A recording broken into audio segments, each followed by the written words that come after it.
That's right. Now, what we're seeing taking place in the Caribbean is in particular is unusual. Now, we do want to warn you, the images that you're about to see are graphic.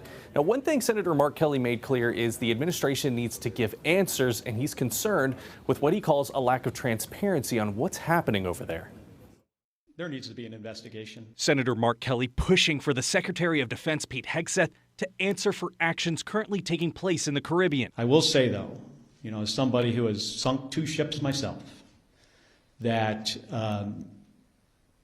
folks in the military need to understand, the law of the sea, the Geneva Conventions, what the law says. This comes as the White House confirms U.S. forces launched a second missile strike on a vessel after survivors were found following the first strike. I hope what has been reported is not accurate.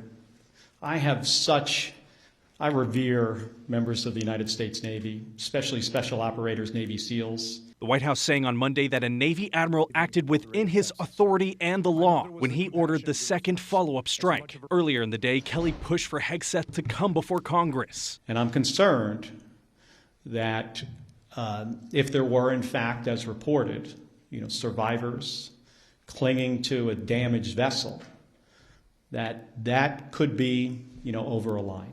The war on drugs and drug trafficking isn't new for the U.S. However, Daniel Rothenberg, who specializes in global security issues, says the actions the government is taking are different than in the past. What is new is the use of the U.S. military to destroy these boats and to kill the people on the boats. Rothenberg says it's concerning with how little information the current administration is putting out when it comes to their actions in the sea and with Venezuela, where the targeted boats have originated. There's drugs coming in from all different countries. There's no evidence at all suggesting that Venezuela is by any means the largest transshipment point or producer of illegal drugs.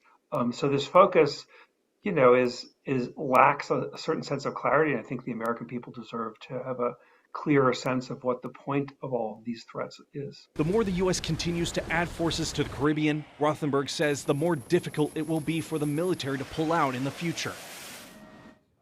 Senator Kelly is also pushing President Trump and Pete Hegseth to answer some of those questions. Now, the reason he spoke today was to respond to the president's recent attacks against him, where Kelly said he's not going to back down from the president. You can find those full remarks on our website, azfamily.com.